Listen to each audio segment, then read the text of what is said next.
The panel that I think we call the lozenge panel is a large diamond shape. It's the predominant part of the design. And we'll look at how I carve that now. I did the layout. I couldn't find my copy of the drawing. Did the layout mostly by memory. And I was close.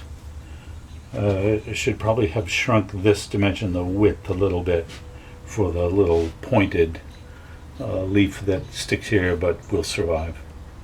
And just as means of prep, I don't know how well this shows up. I have a white oak panel. Mine's 10 1/4 inches, and I marked out 15 1/2 here, and then the margins in from that. And mine's nailed down to a piece of pine, and I have holdfasts holding the pine down. And so, like many things, you just begin with the outline. I've scribed it all. I didn't think we needed to watch how to do that. You lay out a square line across the panel, a center line down its length, determine your margins, and then strike those diamond outlines. So I'll cut those with the V tool first.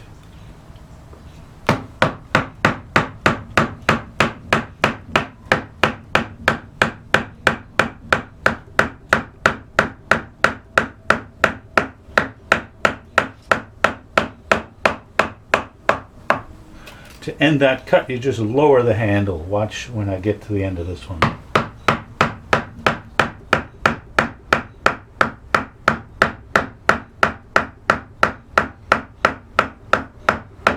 Now as I'm creeping up on it, I'll start to lower that handle right there.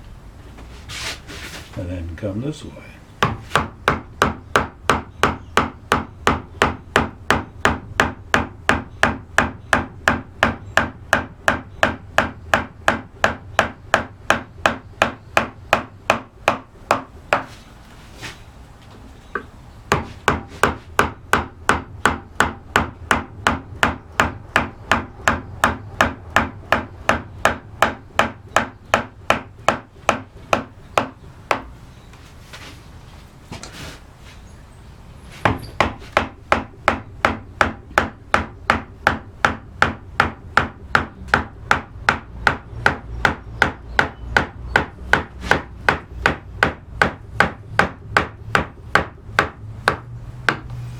People often ask, am I cutting down the line? Am I outside the line, inside the line? Here I'm outside it.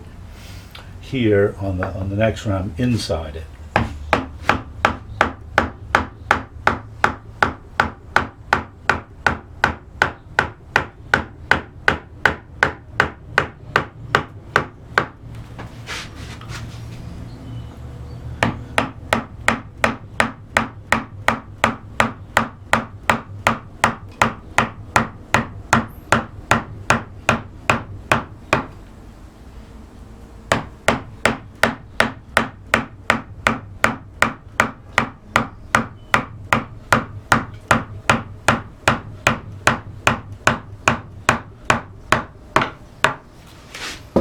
Alright, and we'll deal with these outer spaces last.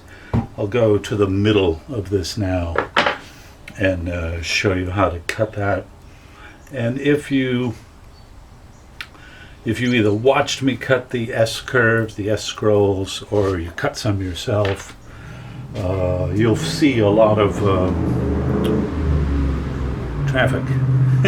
You'll see a lot of similarities between this and that. Here I'm connecting the this sort of crisscross center lines with this large number 7 gouge, or this large gouge like a number 7.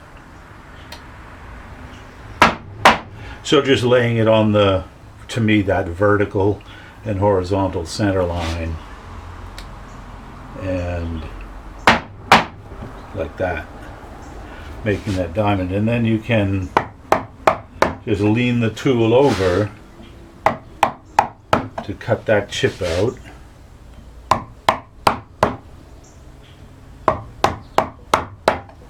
And that leaves you a nice Nice crisp center to this pattern. Now another one striking just vertically right outside that shape you just cut.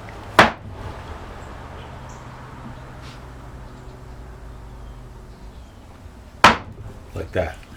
And just eyeballing that placement. Now, one thing I often have students do that is a good idea.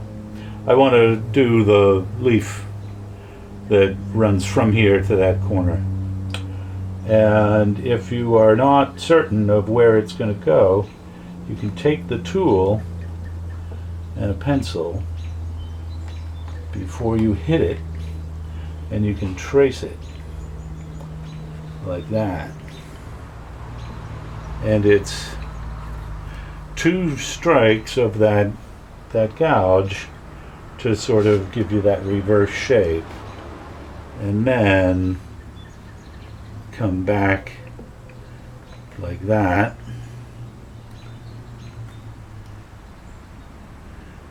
and like that, and it's going to work out just fine. And then one of the issues is this one. Okay, so it'll be perfect, and we'll use all the same tool. So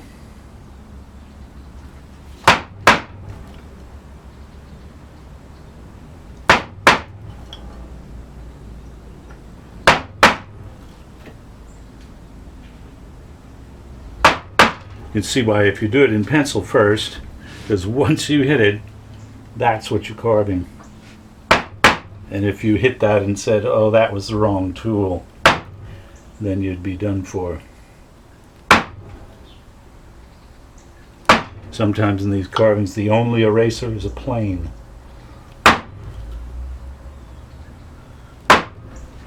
But that's what I'm after.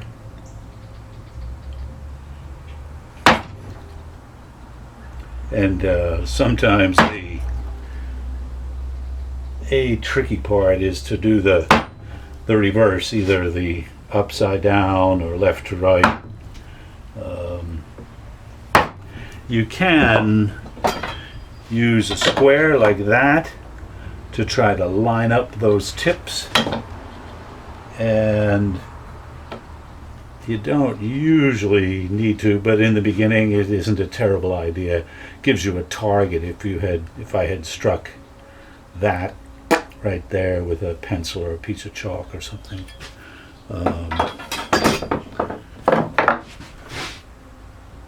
And then this is 2 strikes, or 1.5. See how I overlap it now to go into there.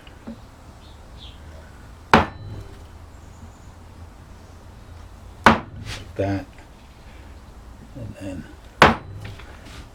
like that. And now comes, for me, a part that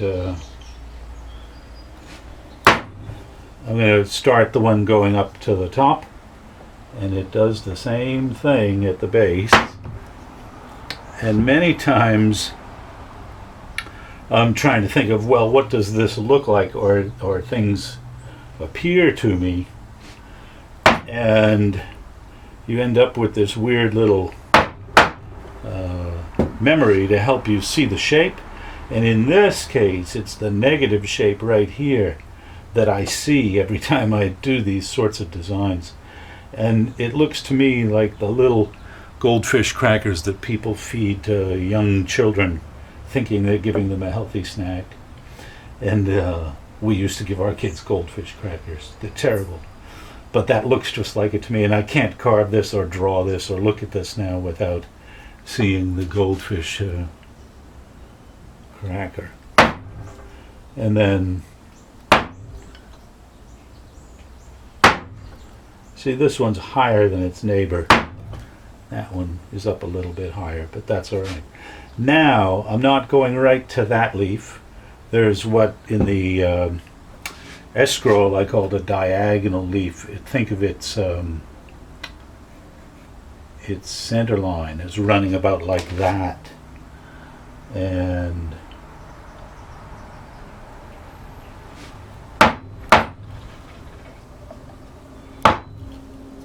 then back towards the center, but it doesn't reach the center line. And then comes the one going up to the top.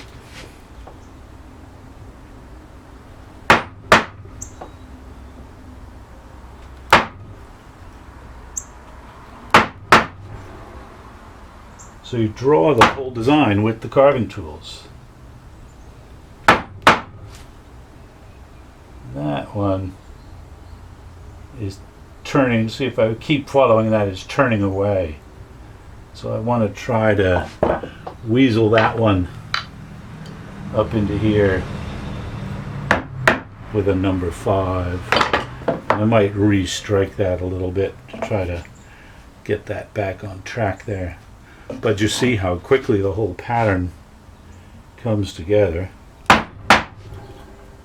And if you have a hard time seeing it upside down, you can turn the board around. But so I'll show you that idea of now. I'm going to just hit a mark over there, and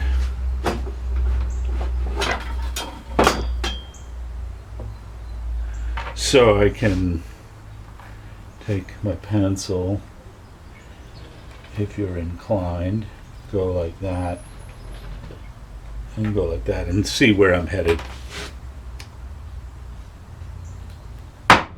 But these carvings, a little variety in them is a good thing. You don't want them to be an absolute perfect mirror image one of the other.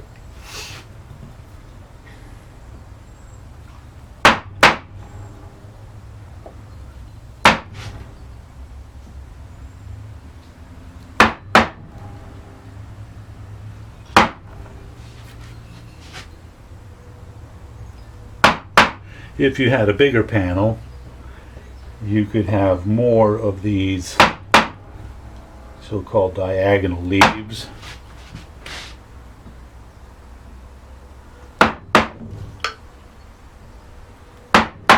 Or if smaller gouges will leave you more space as well, and do the same thing there.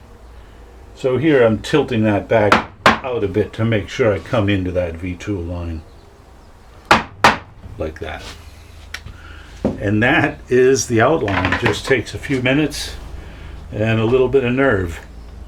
And then we'll cut out the background and then start to decorate the inside.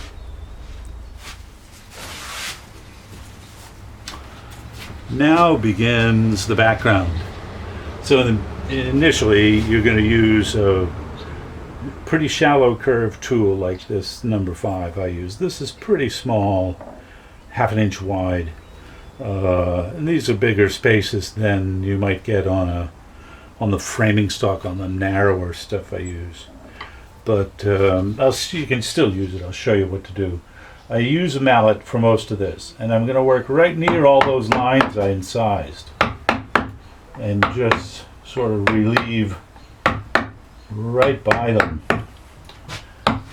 And what this does is protects the stuff I'm going to keep for later when I sort of rear back a bit to chop this stuff out.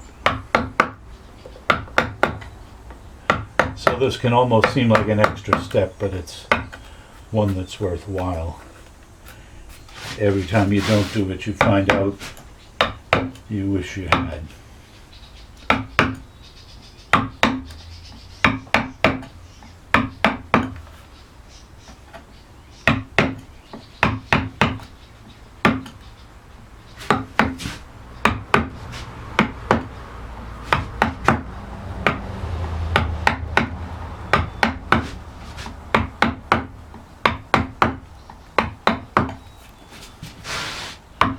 And I'm doing all the ones heading, in this case, to my left.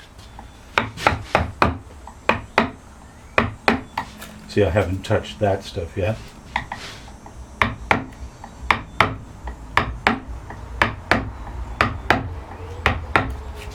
And that's just a way to keep things a little more efficient, less moving around.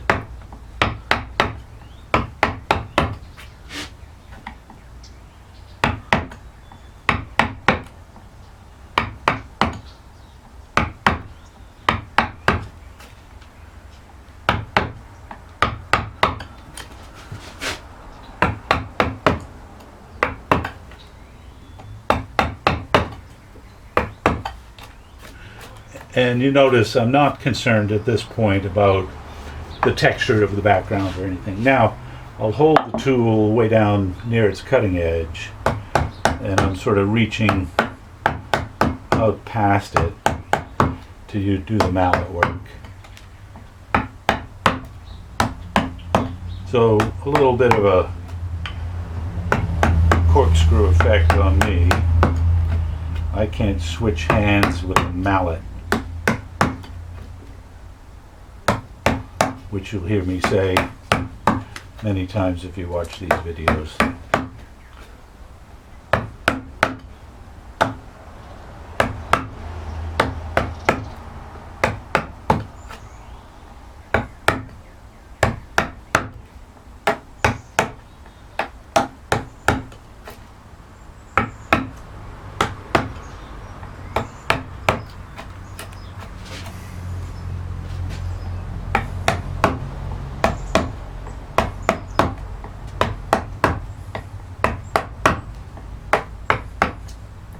So pretty methodical, just trying to go around and get all of that initial background removed.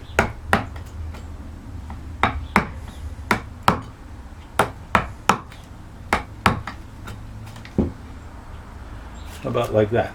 A little more here. You can do it with hand pressure too. And then I'm just holding the tool way down low, my hand on the board, and in this case my left hand kind of leaning into it to take that out. Got some there as well.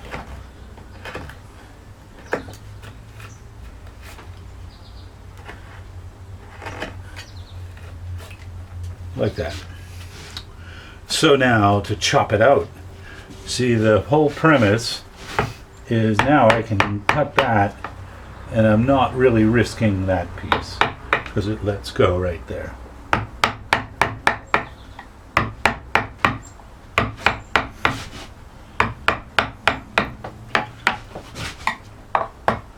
And as always, I'm not aiming for a flat background. I want a lower background, but faceted is fine. And in many cases I'll texture it. Once I've got it to that stage, I go to hand pressure and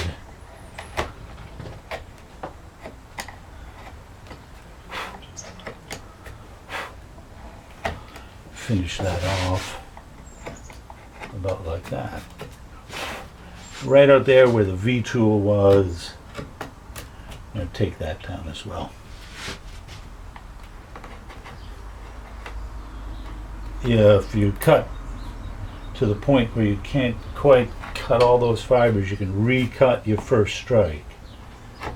And the number 5 can often sort of get in and match lots of different shapes. And just nip that like that.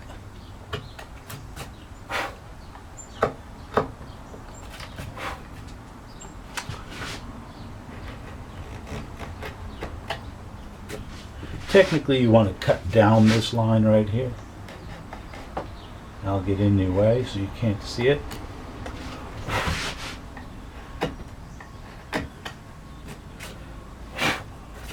And not a bad idea to have a brush to get rid of stuff. You can now and then catch a bit of a splinter.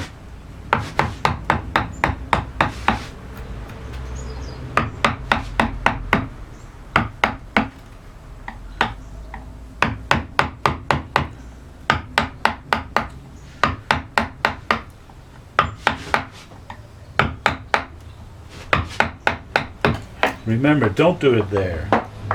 in that, don't take that background out in that middle, because we've made that nice little diamond and you want to keep those facets. You can take it out and make it, you know, flatter, but I love the way that it looks as is, so I like to leave it like that.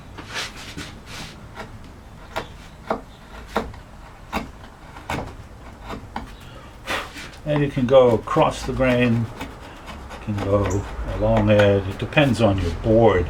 I happen to have a really fabulous piece of white oak right now that I split from a log a friend gave me, and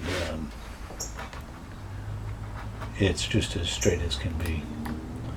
So it behaves really well. It's been split on the radial plane, so it'll stay nice and flat and doesn't distort.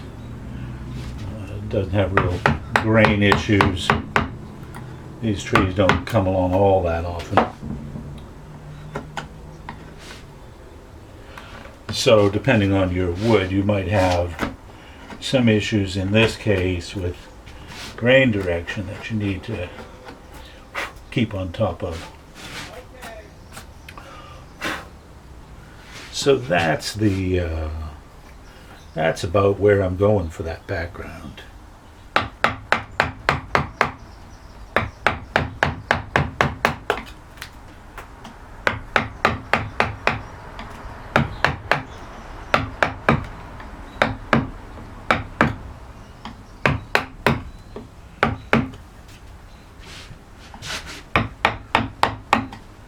And there's a few places you could get in with a wider tool, but generally this 1/2 inch wide one is fine for my background removal.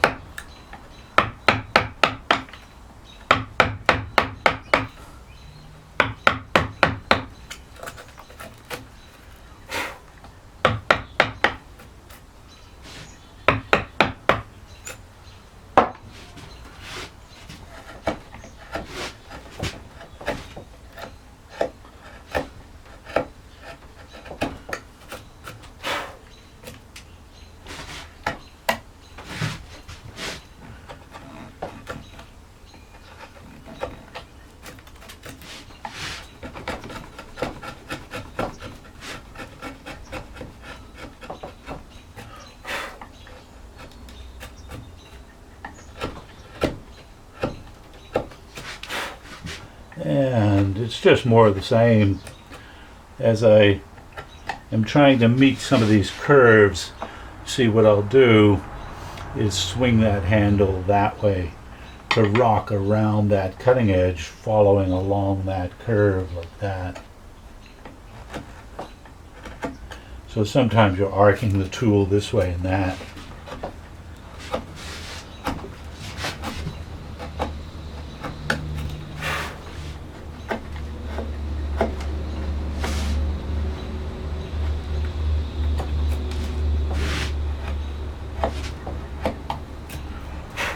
Hard not to get in the way of the cameras.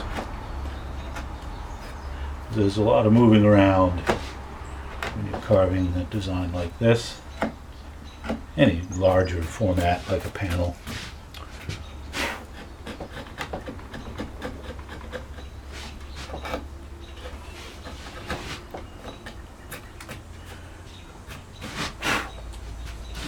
Is that free? No, that's not blowing away. It's because it's still connected.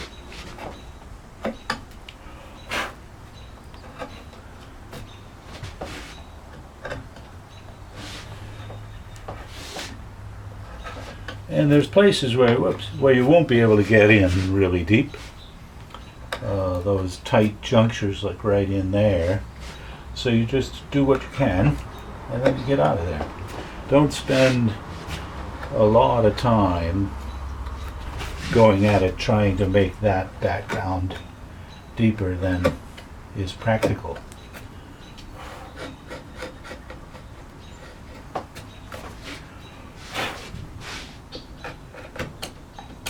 And that's stuck.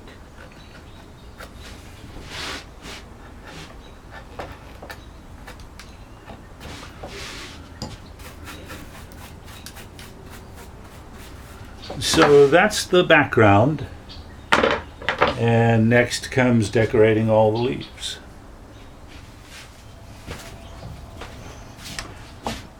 Decorating the leaves is a simple affair, and if, like I said about earlier, if you've looked at some of the other videos, the ones on cutting the S-scroll and so forth, it's very similar. So right behind that initial cut, I'm going to make some shadow there by just tilting the gouge back and coming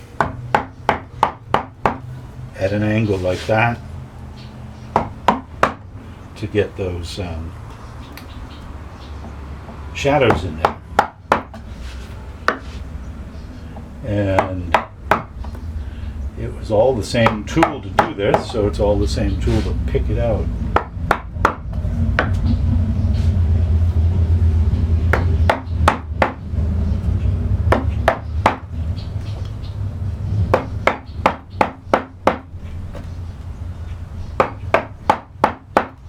Like that. And I always forget. Get out of there. That one won't leave. There it goes. And this tool is just a little too big in there, so I'll switch to a narrower tool with the same curve. This is 3/4 of an inch. And I'm going to put, usually I try to fan out 3 of these, like that.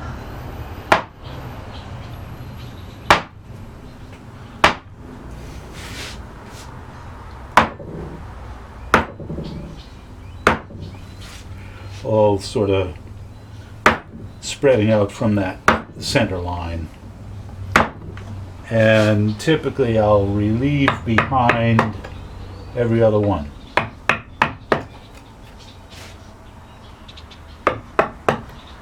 Just like that. Probably see it better now.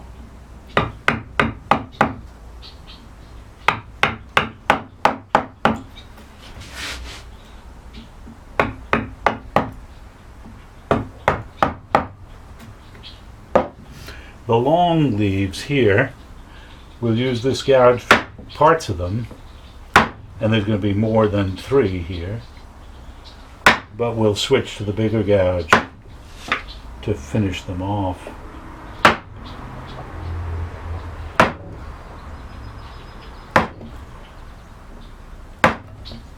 Like that. And before I put this tool down, I'll just take the first one down like that and like that, and then switch over. This one's bigger, wider, so it'll reach further like that.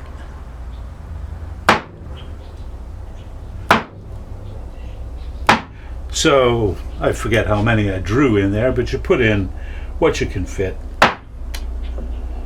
keeping in mind you want to leave room to chop out behind half of them.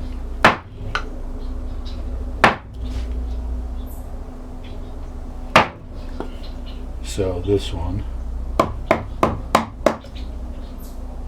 and this one, and that next one you got to be careful.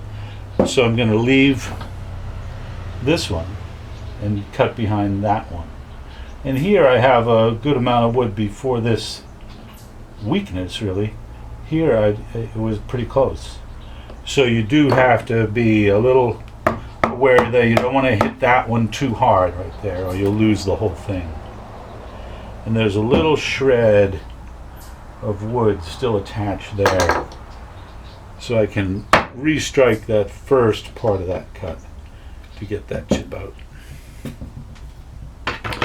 And now there's a little curving V-tool line that comes from about here, and it's just a slight reverse curve like that, and it fades in and then fades out. It doesn't go to the tip of the leaf.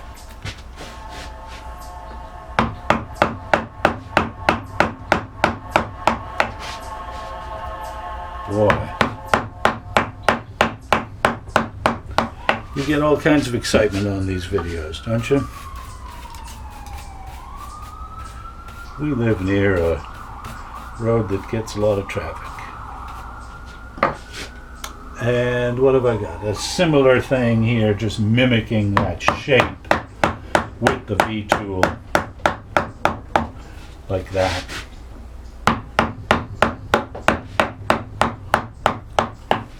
And like that.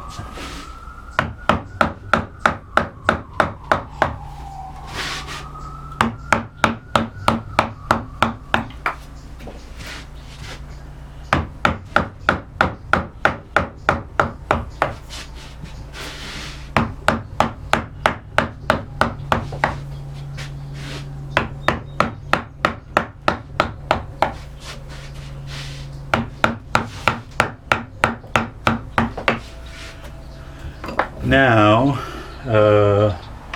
before I call it quits on that, there's the punch I use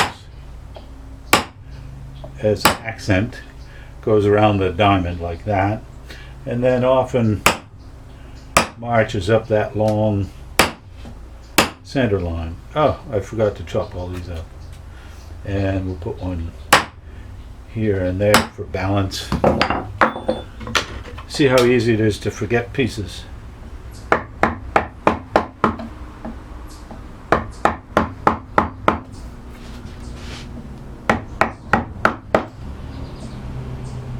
And which one is it? This one.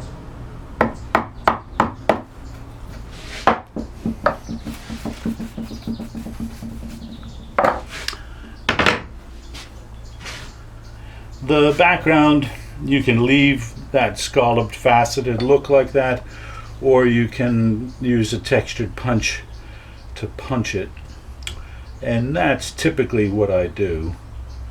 So let me grab that punch and show it to you.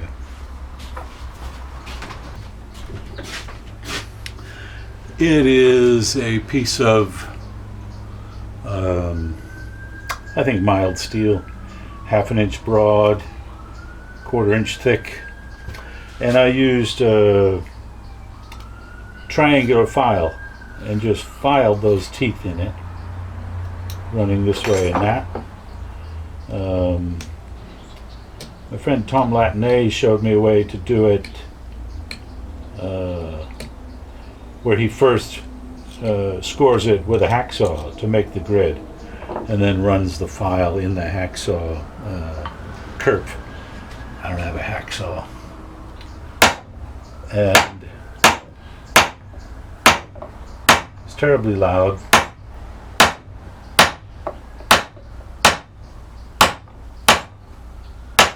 There's no rhyme or reason to it. You just tuck it in wherever you can. Don't worry if it gets to a spot where you can't quite fit it. Just you can tilt it a bit to get a little of it. That's all you need.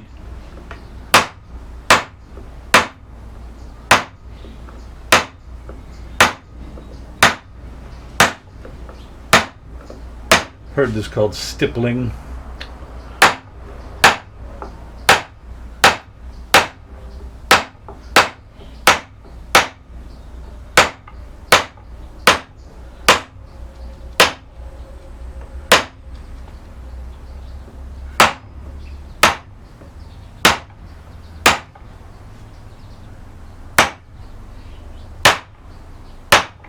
You want to make sure your board is well supported. If there's any give to it underneath, you can crack it right in half doing this step, which is discouraging. I've done it.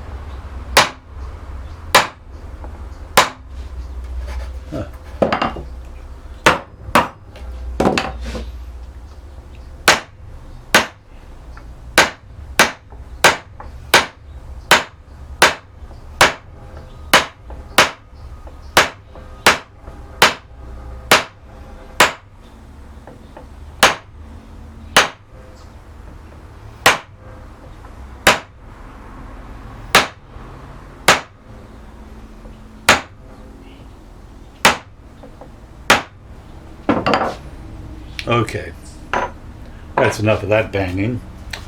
I see a little sliver right in there that I missed somehow. And I just pick that out like that. So these areas here around the panel, there's two different versions in the drawings, and one of which is a lunette. And we'll see the lunettes, or have seen the lunettes, in separate video. So I think what I'll carve for you is that freehand, so-called alternate design for those corners of these panels. I've taken a moment and sketched out the outlines for this bottom end or top end, whichever it might be, and then from there it's just the same thing.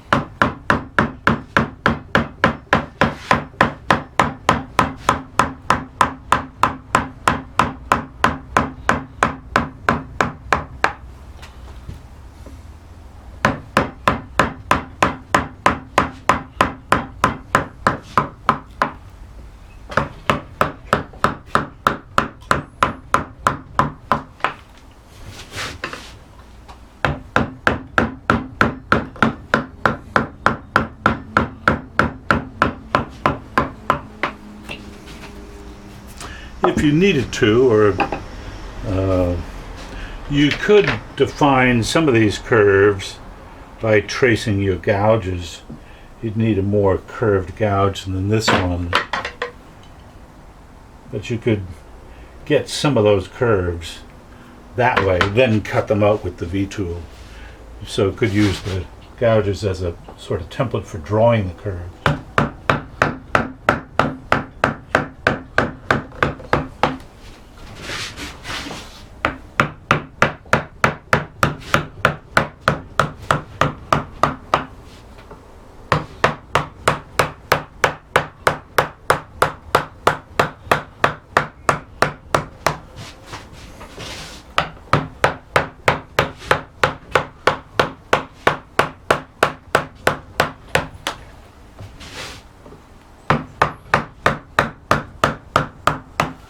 While I have the V-tool, I'll do the outline.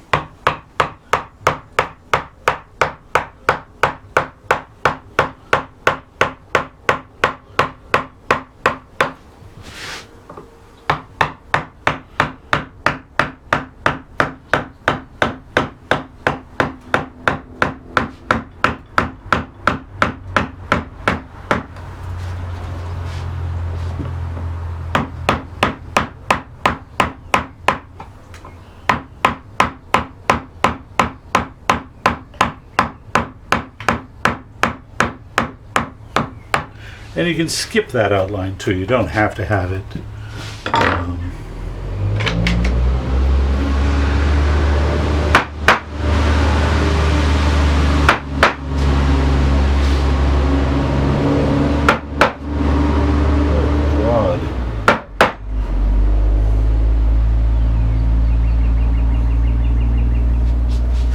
I don't know what all that was. It was big. Hope it fits under the railroad bridge, or they'll be back.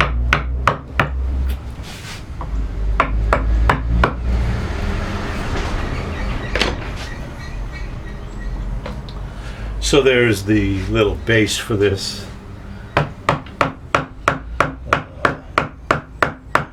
vein on this leaf.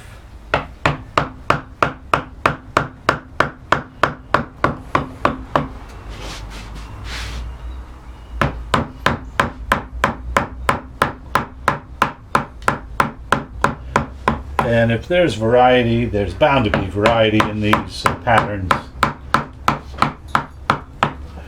You'll sleep just fine. I always remind my students of something Jenny Alexander taught us when we were learning chair making way back when. Alexander used to always say the eye is very forgiving. And to that I would add that your brain likes repeating patterns. So it's going to look for the repeat here, and it's not going to really, you're not going to really stress if that curve and this curve don't exactly match, it's that you've got the two rounded leaves, the long pointed leaf.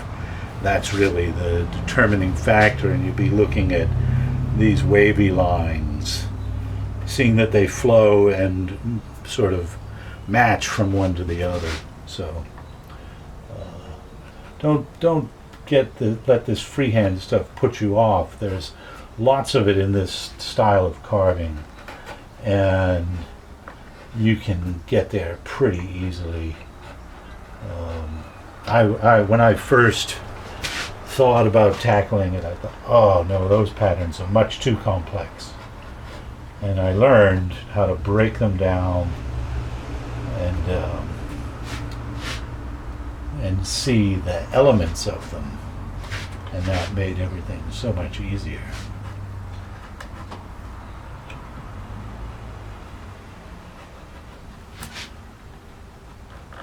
And saw some hideous examples too.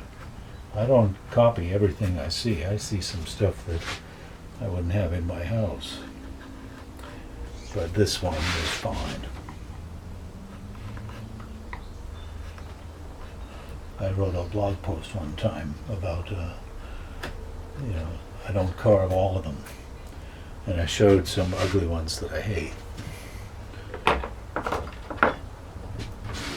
Now, these little veins in here.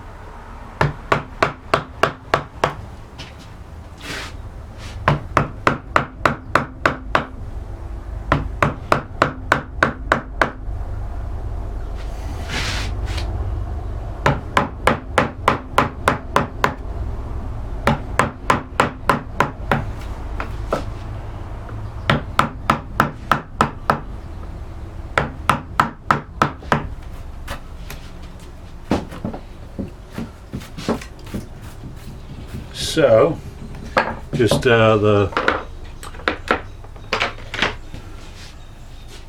these gouge cuts here, and it's done.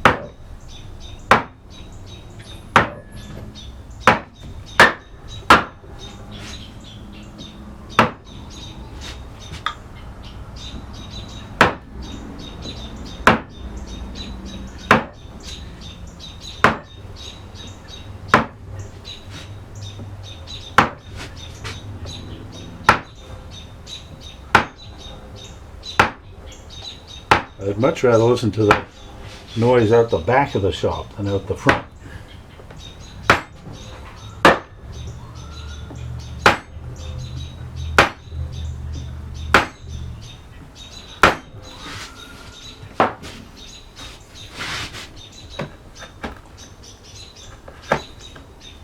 The back of the shop is the river, and the front of the shop is the road.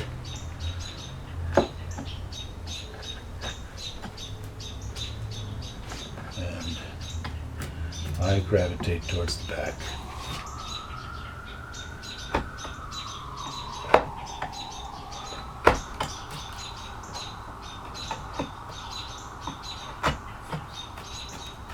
And, oh yeah, there we are. That's hard to get at though. I don't want to let go. So that's the finished carving, and you can see there's many options along the way to texture or not texture that background, to carve anything out here, or those lunettes or these designs, and then to either add or omit that perimeter. One thing that I've got, today is a pretty warm day, and so the oak and the metal in the iron in the tools and the sweat on my hands creates a stain from tannic acid, and it's worth just going and taking a scraper. I wouldn't scrape, hopefully don't need to scrape the whole panel, but just trying to take that black stain away.